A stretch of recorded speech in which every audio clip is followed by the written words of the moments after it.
आज हर घर तिरंगा 78तम स्वाधीनता दिवस उपलक्षे आमर भारत वर्ष 13 रु 15 आमर कार्यक्रम भितर 9 रु आरंभ हो जाइए। आज 13 उद्यापन तेणु आज आम चोरदा आदर्श योग केन्द्र एवं जाजपुर सिविल सोसाइटी तरफ तिरंगा यात्रा करूँ एवं हर घर तिरंगा कार्यक्रम ये एक अंशविशेष।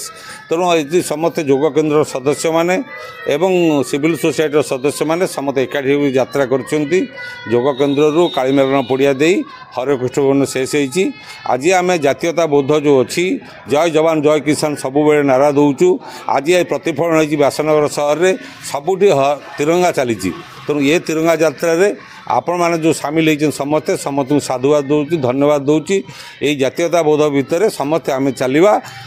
जय भारत माता की, भारत माता की, भारत माता की। स्वाधीनतार महोत्सव पालन आमको गोटे स्लोगान दिखाई जे हर घर तिरंगा एवं केवल अगस्त 15 नुहे 9 तारीख ठारू 15 तारीख पर्यंत आम घरे घरे तिरंगा पताका उड़ाई पारिबा।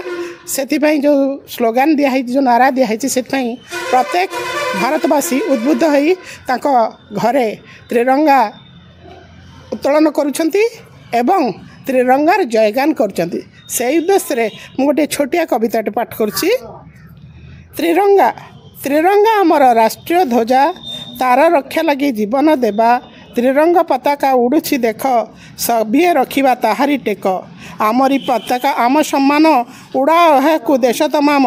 तीन रंगे गढ़ा यही पताका सबुज नारंगी मध्य धला अशोक चक्र जे तहिरे सोहे। भारतीयंकर कहानी कहे आमे भारतीय आमे स्वाधीन त्रिरंगा पताका गायता गुण।